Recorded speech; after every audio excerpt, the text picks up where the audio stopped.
Hello dear student, आज हम पढ़ने वाले हैं class 10th mathematics chapter number 4। ठीक है, जो है द्विघात समीकरण है। तो द्विघात समीकरण के अंतर्गत यहाँ पे बेसिक कॉन्सेप्ट तथा इसके उदाहरण आपको कराया गया है। इसका जो लिंक है डिस्क्रिप्शन बॉक्स में दे दिया गया है। तो चलो स्टार्ट करते हैं। आज हम पढ़ने वाले हैं प्रश्नावली 4.1 को आज हल करेंगे। ठीक है, तो देखिए उदाहरण भी आपको उतना ही महत्वपूर्ण है जितना प्रश्नावली के सवाल है। ठीक है, तो इसलिए आप उदाहरण को भी देखते चलिए सभी को।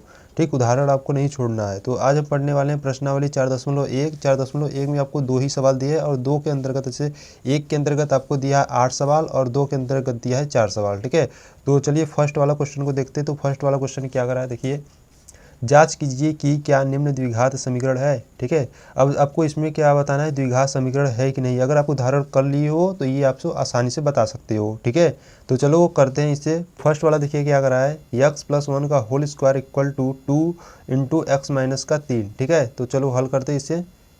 तो फर्स्ट देखते हैं, कुछ इस प्रकार से दिया है प्रश्न, x+1 का होल स्क्वायर इक्वल टू 2 फिर कोष्टक में x माइनस का 3। ठीक है, तो आपको द्विघात समीकरण बनाना है। ठीक, तो क्या करना होगा, देखिए आपको सूत्र याद होना जरूरी है। सूत्र हम यहाँ पे लिखवा दिए हैं। ठीक है, पार्ट 1 वाली वीडियो में हम सूत्र को लिखवा दिए हैं, तो वहाँ पे आप देख सकते हो। तो a+b का होल स्क्वायर आप तो जानते ही हो, तो a² plus b² plus 2ab। ठीक, तो यहाँ से क्या करेंगे, इसको खोलेंगे। देखिए x के स्थान पर यानी a के स्थान पर x है, b के स्थान पर 1 है, तो यहाँ लिख देते हैं x² प्लस 1 का स्क्वायर प्लस 2, a के स्थान पर क्या है x है तो x इंटू 1। ठीक है, इक्वल टू 2 का अंदर गुणा कर लेते हैं तो 2x माइनस का 3 दूना 6। ठीक, तो यहाँ से क्या करेंगे, अब इन सभी को क्या करेंगे, इधर लाएंगे। ठीक, तो x² प्लस 1, 1 का स्क्वायर 1 होता है। ठीक है, प्लस इसका गुणा इसमें करोगे तो 2x, अब इनको इधर लाओगे तो माइनस का 2x और ये माइनस का तो प्लस का 6 इक्वल टू 0। देखिए ये प्लस का 2x, एक माइनस का 2x कैंसिल आउट हो जाएगा, बचेगा कितना, x² 6 और 1 कितना 7, तो ये x² प्लस 7 इक्वल टू 0। ठीक है, तो ये क्या एक द्विघात समीकरण है। तो हम आपको बता चुके हैं कि अगर घात अधिकतम 2 हो, ठीक है, तो ये एक द्विघात समीकरण होता है। तो जब लिखोगे चूंकि यह ax² plus bx plus c equal to 0 के रूप का है। ठीक है, इसके रूप का है, इसीलिए यह द्विघात समीकरण है। ठीक, अब देखिए ये जो मतलब द्विघात समीकरण ज्ञात कर ये सभी आपको हर प्रश्न में आपको लिखना है। ठीक है, हर प्रश्न का उत्तर निकालने के बाद ये आपको लिखना है। अगर होगा तो इस प्रकार से लिखोगे, अगर जैसे द्विघात समीकरण नहीं होगा तो लिखोगे यह ax² plus bx plus c बराबर 0 के रूप का नहीं है, इसलिए द्विघात समीकरण नहीं है। ठीक है, तो इस प्रकार से लिखोगे। अगर रहेगा तो आपको लिखना होगा ax² plus bx plus c equal to 0 के रूप का है, इसलिए द्विघात समीकरण है। ठीक, तो इसी प्रकार से क्वेश्चन नंबर सेकेंड को देख लेते हैं। तो क्वेश्चन नंबर सेकेंड देखिए क्या है, क्वेश्चन नंबर सेकेंड है x² माइनस का 2x इक्वल टू माइनस का 2 फिर इंटू में दिया है 3 माइनस का x। ठीक, तो इसे हल करते हैं। तो देखिए यहाँ पे है x² माइनस का 2x इक्वल टू माइनस 2 का अंदर गुणा कर लेते हैं तो माइनस का 6, माइनस 2 का माइनस x में करेंगे तो माइनस माइनस प्लस और 2x हो जाएगा। ठीक है, तो यहाँ से क्या करते हैं, इन सभी पद को इधर लाते हैं। तो x² माइनस का 2x, अब इसको लाओगे तो प्लस हो जाएगा 6 और इसको लाओगे तो माइनस का 2x इक्वल टू 0। माइनस का 2x माइनस का 2x, तो x² इक्वल टू माइनस का 2x माइनस का 2x हो जाएगा माइनस का 4x प्लस 6 इक्वल टू 0। तो देखिए इसकी अधिकतम घात कितनी है, 2 है। ठीक, तो यह ax² plus bx plus c equal to 0 के रूप का है। ठीक, तो ये क्या होगा, एक द्विघात समीकरण होगा, ये आंसर लिख दोगे। ठीक, तो ये आपको देखो लिखना होगा, इस मतलब कि इसके नीचे आप लिखोगे इस प्रकार से। ठीक है, तो क्वेश्चन नंबर थर्ड को देख लेते हैं। अब क्वेश्चन नंबर थर्ड आपको दिया है x माइनस का 2 x plus 1 equal to x minus 1 और x प्लस 3। ठीक है, इस प्रकार से दिया है। तो यहाँ से आप क्या करोगे, देखिए इसका गुणा इसमें करोगे, x का गुणा पहले दोनों में करोगे, तो कर लेते हैं पहले x का गुणा तो x², फिर x का गुणा 1 में करोगे तो x, अब 2 का उठाओ इस दोनों में करो तो माइनस का 2x और माइनस का 2 इक्वल टू, अब इस x का गुणा दोनों में करोगे तो x² प्लस का 3x, अब इस 1 का गुणा दोनों में करोगे तो माइनस का x माइनस का 3। ठीक, देखिए इधर x का स्क्वायर इधर x का स्क्वायर कैंसिल आउट हो जाएगा। क्यों होगा? क्योंकि समान चिन्ह का है। ठीक है, तो यहाँ से देखिए x माइनस का 2x माइनस का 2 इन सभी को इधर लाते हैं तो माइनस का 3x माइनस का x तो प्लस का x हो जाएगा और ये माइनस का 3 है तो इधर आएगा तो प्लस का 3 हो जाएगा इक्वल टू 0। अब यहाँ पे देखिए ये 1x 2x प्लस का ये माइनस का 2x से कट जाएगा। ठीक है, और यहाँ पे माइनस का 3x और प्लस 3 में से माइनस 2 जाएगा तो प्लस 1 इक्वल टू 0। तो ये एक द्विघात समीकरण है। देखिए इसकी अधिकतम घात बस 1 है तो ये द्विघात समीकरण नहीं है। ठीक है, तो आप लिखोगे अतः यह ax square plus bx plus C equal to 0 के रूप का नहीं है। ठीक है, इसके रूप का नहीं है, इसीलिए यह द्विघात समीकरण नहीं है। ठीक है, इस प्रकार से आपको लिखना होगा, ये आंसर हो जाएगा। तो क्वेश्चन नंबर 4 को देख लेते हैं। अब क्वेश्चन नंबर 4 देखिए क्या दे रहा है, IV। ठीक है, तो क्वेश्चन नंबर 4 है x माइनस का 3 एक ब्रैकेट में, दूसरे ब्रैकेट में है 2x प्लस 1 बराबर में दिया है x इंटू एक्स प्लस 5। ठीक है, तो इसमें भी वही करना है, x को उठाओ इन दोनों में गुणा कर दो तो x का गुणा करेंगे तो 2x स्क्वायर प्लस x। अब इस 3 को उठाओ इस दोनों में गुणा करो तो माइनस का 3 है, इसमें गुणा करोगे तो माइनस का 3 दूना 6x और 3 एकम 3 इक्वल टू इस x का गुणा अंदर कर दो तो x स्क्वायर प्लस का 5x। ठीक, तो देखिए क्या करते हैं, अब इन सभी को इधर लाते हैं। ठीक है, तो 2x स्क्वायर देखिए यहाँ पे x है, यहाँ पे 6x है तो 6x में से एक x जाएगा तो माइनस का 5x माइनस का 3 इन सभी को लाएंगे तो माइनस का x स्क्वायर माइनस का 5x इक्वल टू 0। ठीक है, तो यहाँ से क्या करने वाले हैं, देखिए यहाँ पे प्लस 2x स्क्वायर है एक x स्क्वायर है, यहाँ से 2x स्क्वायर में से एक x स्क्वायर जाएगा तो बचेगा x स्क्वायर। ठीक, और यहाँ पे माइनस का 5x है, माइनस का 5x है तो माइनस का 10x और ये माइनस का 3 इक्वल टू 0। तो क्या हो गया, एक्स स्क्वायर माइनस का 10x माइनस 3 इक्वल टू 0।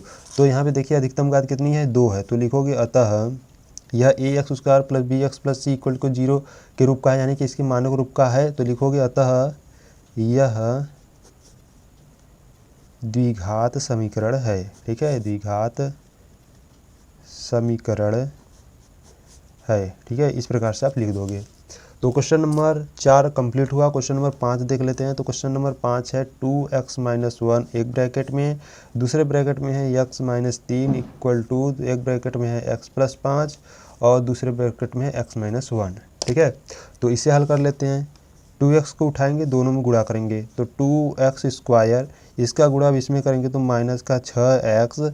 अब एक को उठाएंगे दोनों में गुणा करेंगे तो माइनस का x माइनस माइनस प्लस एक का गुणा 3 में करोगे तो 3 इक्वल टू, इसी प्रकार इसमें करोगे x को उठाओगे दोनों पद में करोगे तो x का x में करोगे तो x स्क्वायर और माइनस का x। ठीक है, 5 का करोगे तो 5x माइनस का 5। ठीक है, तो देखिए यहाँ से 2x स्क्वायर माइनस का 6x माइनस का x माइनस का 7x। ठीक, तो यहाँ से माइनस का कितना हो जाएगा 7x या प्लस 3 इक्वल टू। ठीक है, यहाँ पे देखिए एक्स स्क्वायर माइनस का देखिए 5x में से एक x जाएगा तो कितना बचेगा प्लस का 4x और यह माइनस का 5। अब क्या करते हैं, बराबर के सभी पद को इधर लाते हैं। ठीक, तो 2x स्क्वायर माइनस का 7x प्लस 3 इन सभी को लाएंगे तो माइनस का x स्क्वायर माइनस का 4x और प्लस का 5 इक्वल टू 0 बचा। 2x स्क्वायर में से एक x स्क्वायर जाएगा तो बचेगा x square, 7x 4x 7 4 11 minus का 11x, 3 और 5 8 हो जाएगा। ठीक, इक्वल टू 0। तो यहाँ से क्या आ गया x square minus 11x plus 8। ठीक है, तो देखिए इसकी अधिकतम घात 2 है और यह मानक के रूप को फॉलो करता है, इसीलिए यह क्या होगा द्विघात समीकरण होगा। ठीक, तो आप लिख लोगे अतः यह एक द्विघात समीकरण है। तो क्वेश्चन नंबर 6 को देख लेते हैं। क्वेश्चन नंबर 6 है इस प्रकार से, देखिए x square plus 3x plus 1 equal to दिया है x माइनस का 2 का स्क्वायर। ठीक है, तो यहाँ से देखिए क्या करेंगे, x square plus 3x plus 1 equal to इसको a माइनस बी के होल स्क्वायर में तोड़ेंगे। तो a माइनस बी का होल स्क्वायर क्या होता है, तो a माइनस बी का होल स्क्वायर होता है a square plus B square minus का 2ab। ठीक है, ये होता है। तो यहाँ से देखिए एक a के स्थान पर x है, b के स्थान पर 2 है। ठीक है, तो यहाँ पे देखिए एक्स स्क्वायर प्लस 2 का स्क्वायर कितना हो जाएगा 4 माइनस का 2 गुणे a का मान x इंटू बी का मान 2। ठीक, तो यहाँ से हल करते देखिए यहाँ पर एक्स स्क्वायर प्लस का है और बराबर के बाद है एक्स स्क्वायर प्लस का है, तो यहाँ से कैंसिल आउट कर सकते हैं। इधर क्या बचेगा 3x प्लस 1। अब इन सभी को क्या करते हैं इधर ला लेते हैं। ठीक है, तो माइनस ये 4 देखिए पहले लिख लेते हैं इधर ही। ठीक है, तो देखिए 4 है, अब इन सभी का गुणा करोगे तो माइनस का 4x। ठीक, अब लाते हैं इधर, तो 3x प्लस का 1 इन सभी को लाएंगे तो माइनस का 4, ये माइनस का 4 इधर आएगा तो प्लस का 4x इक्वल टू 0। ठीक, तो यहाँ से क्या हो जाएगा 4x 3x 7x और 4 में से 1 जाएगा तो माइनस का 3 इक्वल टू 0। तो ये देखिए क्या इसकी अधिकतम घात क्या है 1 है, तो यह क्या है द्विघात समीकरण नहीं है। ठीक है, तो लिख दोगे अतः यह एक द्विघात समीकरण नहीं है। क्वेश्चन नंबर 7 को देख लेते हैं। क्वेश्चन नंबर 7 दिया है x प्लस 2 का होल क्यूब दिया है इक्वल टू 2x और दे दिया है एक्स स्क्वायर माइनस का 1।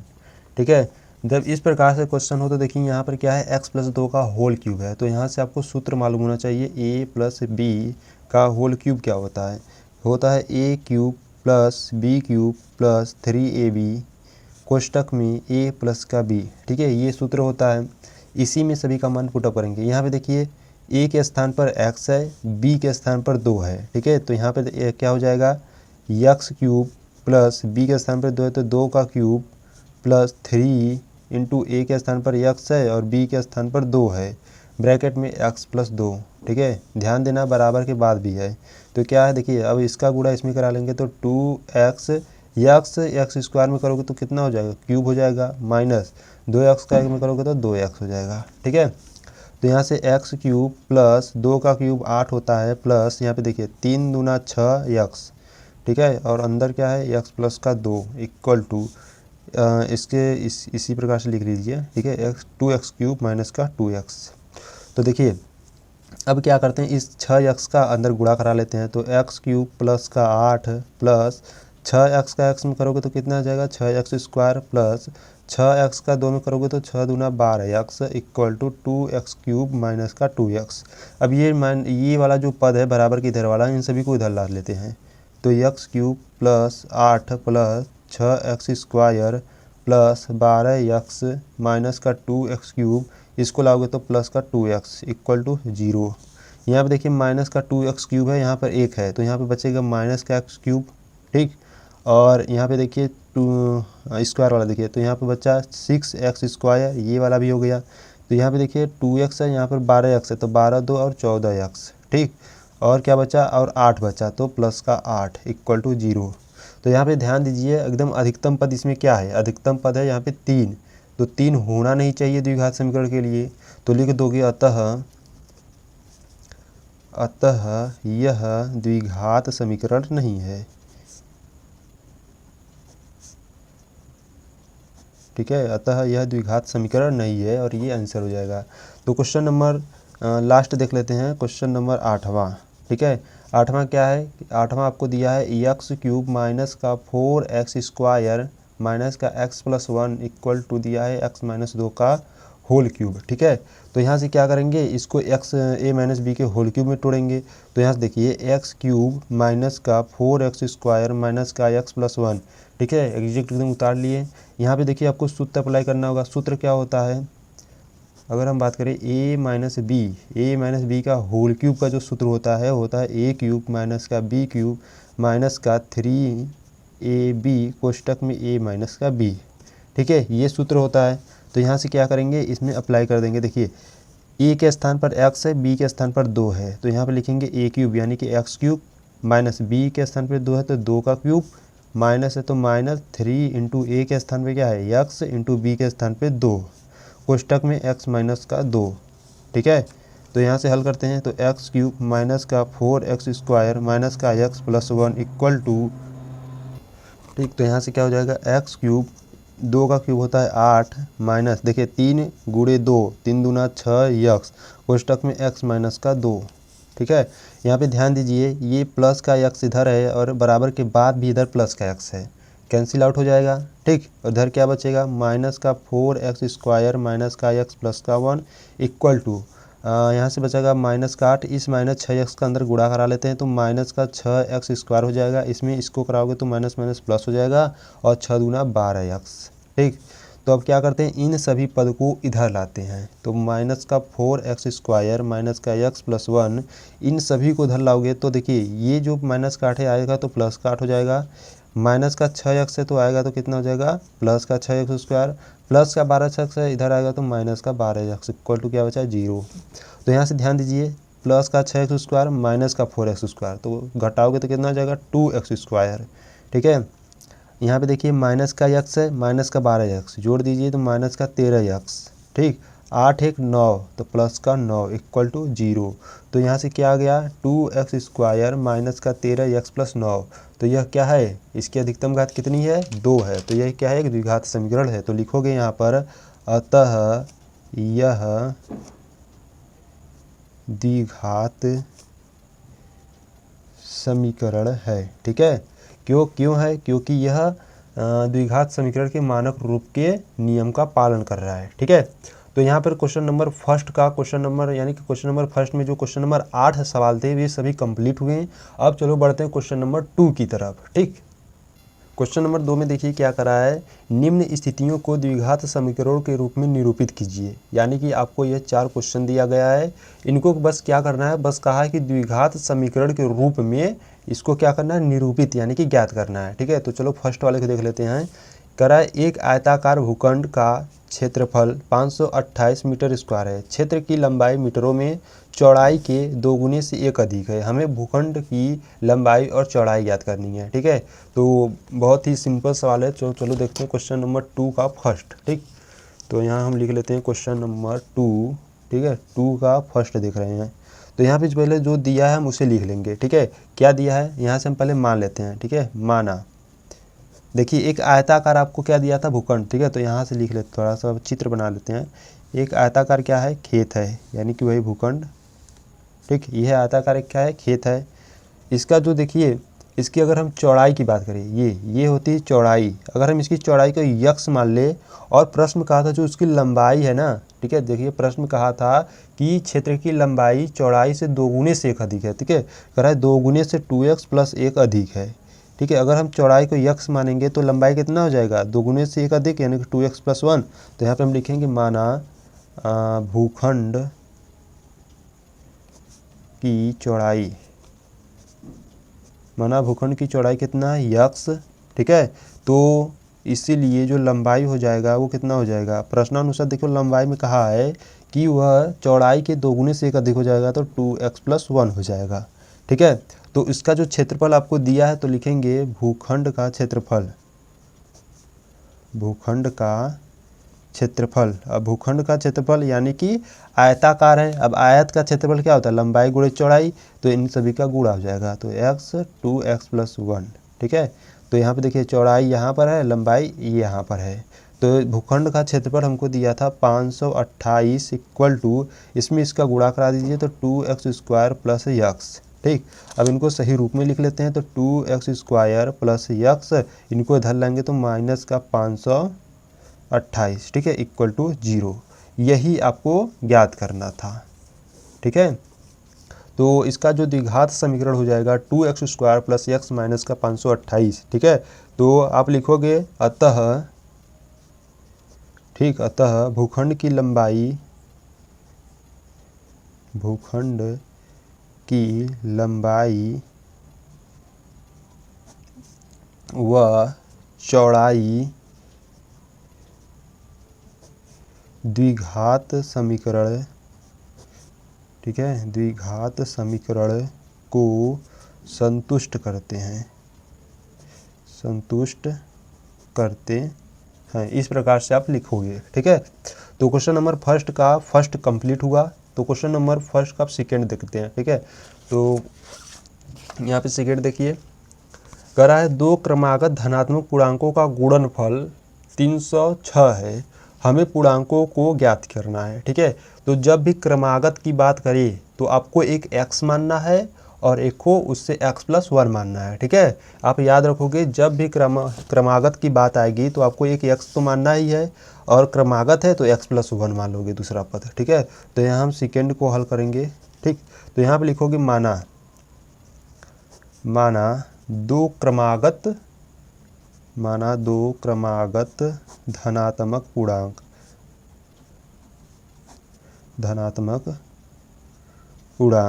अब माना दो धनात्मक पूर्णांक एक x लोगे तो दूसरा क्या लोगे, हुआ x+1 लोगे। ठीक है, ये नियम ही है। ठीक, क्रमागत में है तो क्रमागत में किस प्रकार से होगा, एक x लोगे तो एक x+1 लेना पड़ेगा। ठीक है, तो कहा है इन दोनों का जो गुणनफल है, यानी कि अगर बात करें गुणनफल, ठीक है, गुणनफल यानी गुणनफल कितना क्या हो जाएगा, x × x+1। इनका गुणनफल आपको दिया है कितना, 306। ठीक है, और इनका गुणा करा लो तो x² + x, तो इनको सही रूप में लिख लो। तो x² + x, इनको इधर लाओगे तो कितना आ जाएगा, -306 = 0। यही आपको ज्ञात करना था। ठीक, तो आई होप आपको क्वेश्चन नंबर दूसरा का दूसरा समझ में आया होगा। ठीक, तो आप लिख दोगे यहाँ पर। ठीक है, आप लिखोगे यहाँ पर, अतः दो क्रमागत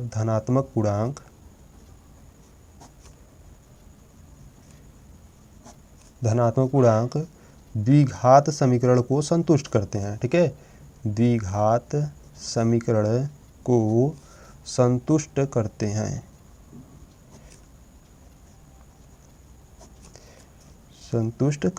करते हैं। ठीक है, ये आंसर हो जाएगा। ठीक, तो चलो क्वेश्चन नंबर थर्ड को देख लेते हैं। क्वेश्चन नंबर थर्ड देखिए क्या है, रोहन की माँ उससे 26 वर्ष बड़ी हैं। ठीक है, उनकी आयु का गुणनफल अब से 3 वर्ष पश्चात 360 हो जाएगी। हमें रोहन की वर्तमान आयु ज्ञात करनी है। तो यहाँ पे देखिए रोहन की माँ की आयु कितनी है, 26 वर्ष बड़ी, मतलब कि जो रोहन की माँ की आयु है, ठीक है, उससे 26 वर्ष बड़ी हैं। ठीक है, तो यहाँ पे हम मान लेते हैं। तो यहाँ हम हल करने वाले हैं क्वेश्चन नंबर दूसरे का तीसरा सवाल। ठीक है, तो यहाँ पर हम मानेंगे, माना जो रोहन की आयु से x मान लेते हैं। ठीक है, तो माना रोहन की जो आयु है वो क्या है, x वर्ष है। ठीक, x वर्ष है, तो इसीलिए जो रोहन की माँ की आयु कितनी हो जाएगी, रोहन की माँ की जो आयु है, अब देखिए प्रश्न में कहा था रोहन की माँ उससे 26 वर्ष बड़ी हैं, तो रोहन का आयु x है। ठीक है, अब उससे 26 वर्ष बड़ी, तो इसमें 26 को जोड़ देंगे। ठीक है, समझ रहे हो।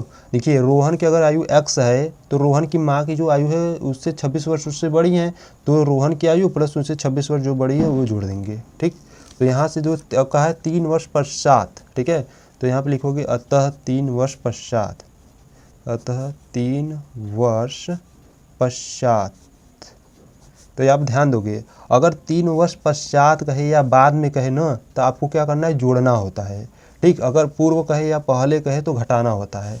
तो 3 वर्ष पश्चात कहा है तो इसीलिए हम 3 वर्ष को जोड़ेंगे। ठीक है, तो हम यहाँ पे लिखेंगे रोहन की आयु। अब रोहन की आयु कितनी थी, तो रोहन की आयु x थी। अब 3 वर्ष पश्चात का है तो यहाँ पे 3 क्या करेंगे, जोड़ेंगे। ठीक है, अब रोहन की माँ की आयु भी देख लेते हैं। तो रोहन की माँ की आयु, अब रोहन की माँ की आयु कितनी थी, x + 26, ये रोहन की माँ की आयु थी। अब 3 वर्ष पश्चात का है तो इसमें 3 को ऐड करेंगे। ठीक, तो यहाँ से क्या आ जाएगा, x + 26, 3 कितना हो जाएगा, 29।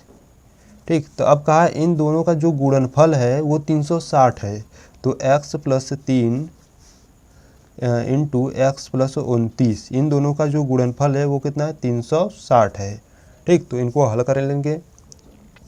तो x को लेंगे, दोनों में करेंगे गुणा, तो x² + 29x। ठीक है, अब इस 3 को गुणा, इस 3 को उठाएंगे और दोनों में करेंगे तो +3x प्लस, अब 29 का गुणा 3 में कर लेते तो देखिए 9 9 3 27।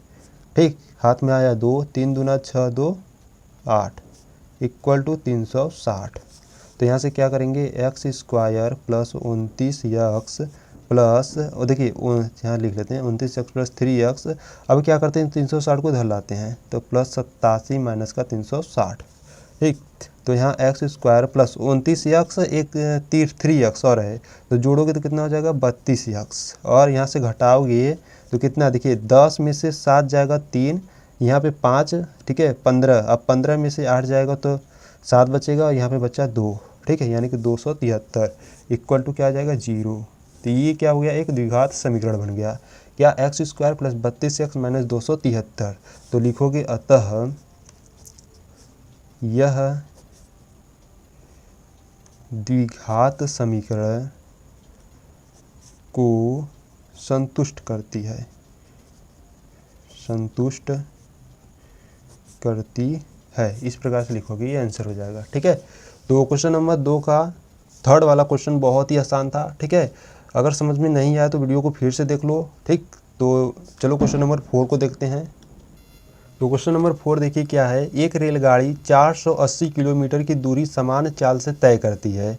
यदि इसकी चाल 8 किलोमीटर पर हावर कम होती है तो वह उसी दूरी को तय करने में 3 घंटे अधिक समय ले लेती है। ठीक है, हमें रेलगाड़ी की चाल ज्ञात करनी है।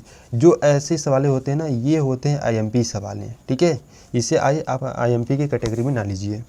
ठीक, तो चलो हल करते हैं। बहुत ही सिंपल सवाल है। ठीक, बस आपको देखिए पढ़ने में थोड़ा सा मतलब कि आपको पढ़ना होगा, अच्छे से समझना होगा सवाल को। ठीक, तो चलो हल करते हैं क्वेश्चन नंबर 4 को। तो यहाँ से हम मान लेते हैं क्वेश्चन नंबर, यहाँ पे देखिए IV है। ठीक है, दूसरा का IV है, तो यहाँ पे हम मानेंगे माना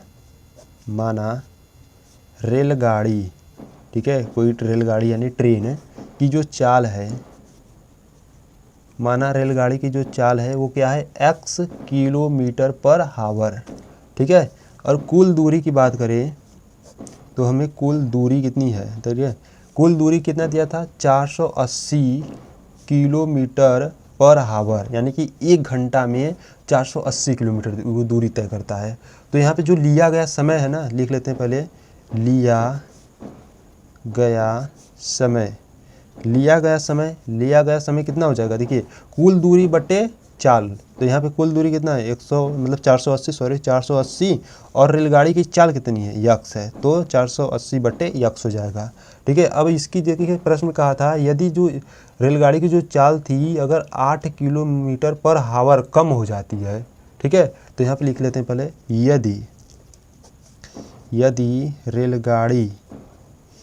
यदि रेलगाड़ी की जो चाल है 8 किलोमीटर पर हावर क्या हो जाती है, कम हो जाती है। ठीक है, कम हो जाती है तो लिया गया समय कितना होगा, तो लिया गया समय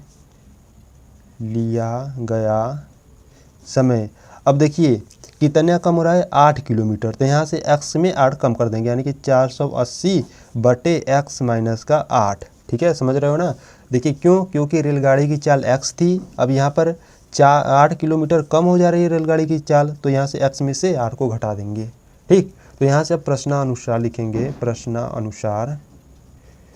अब प्रश्नानुसार क्या, अब देखिए पहले जो मतलब पूरी मतलब कि रेलगाड़ी की जो चाल थी इतनी, ठीक है, तो ये पहले लिखेंगे 480 बटे x माइनस का 8, फिर माइनस 480 ये वाला, ठीक है, 480 बटे x, अब इक्वल टू 3।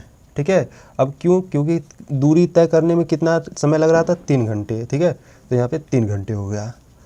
तो यहाँ से इसको अब हल करेंगे, द्विघात समीकरण बनाएंगे, और अगर द्विघात समीकरण होगा तो संतुष्ट करेगा, नहीं होगा तो नहीं करेगा। ठीक है, तो यहाँ से देखिए इसका गुणा इसमें करते हैं तो 480x, फिर माइनस, अब इनका गुणा इसमें करते हैं तो देखिए 480 कोष्टक में x माइनस का 8 और बटे कितना आ जाएगा x माइनस का 8 इक्वल टू कितना है 3। अब इसका जो गुणा है इधर ला लेते हैं। ठीक है, तो कितना हो जाएगा, देखिए 480x माइनस इसका गुणा इसमें करेंगे तो कितना हो जाएगा 480x, फिर इसका गुणा इस 8 में करोगे तो प्लस माइनस माइनस प्लस हो जाएगा, 8 का गुणा करोगे तो 8 64 की 4 हाथ में आया 6, 8 चौका 32 और 6 कितना हो जाएगा 38, और 0 बढ़ा लीजिए। ठीक, तो इक्वल टू इसका गुणा इसमें करो तो यहाँ पे हो जाएगा 3x माइनस का 8। ठीक, इस प्रकार से हो जाएगा। तो यहाँ से हल करते हैं, देखिए यहाँ पर प्लस का 480, यहाँ पे माइनस का 480 कैंसिल आउट हो जाएगा। बचेगा क्या? बचेगा और 3840 इक्वल टू, अभी 3x का गुणा अंदर करा लो तो 3x स्क्वायर माइनस 8 त्रिक का 24x। ठीक है, अब इनको क्या करो, उधर ले चले जाओ तो यहाँ पे हो जाएगा 3x स्क्वायर माइनस का 24x और माइनस का 3840 इक्वल टू 0। ये आ गया एक द्विघात समीकरण। क्यों? क्योंकि अधिकतम घात कितना है? 2 है। ठीक, तो यहाँ पे लिखोगे अतः रेलगाड़ी की जो चाल है वो द्विघात समीकरण को संतुष्ट करती है। द्विघात समीकरण को संतुष्ट करती है। ठीक है, यह आंसर हो जाएगा। तो आई होप आपको क्वेश्चन नंबर दूसरे के चौथे में कोई परेशानी नहीं होगी। अगर कोई परेशानी हो रही तो वीडियो को थोड़ा फिर भगा कर देखिए। ठीक है, तो यह प्रश्नावली 4.1 यहीं पर समाप्त होता है। अगर आप चैनल पर नए हो तो चैनल को सब्सक्राइब कर लो। ठीक, वीडियो को लाइक कर लो और अपने दोस्तों के साथ शेयर कर सकते हो। तो मिलते हैं नेक्स्ट वीडियो में, तब तक के लिए जय हिंद, जय भारत, वंदे मातरम।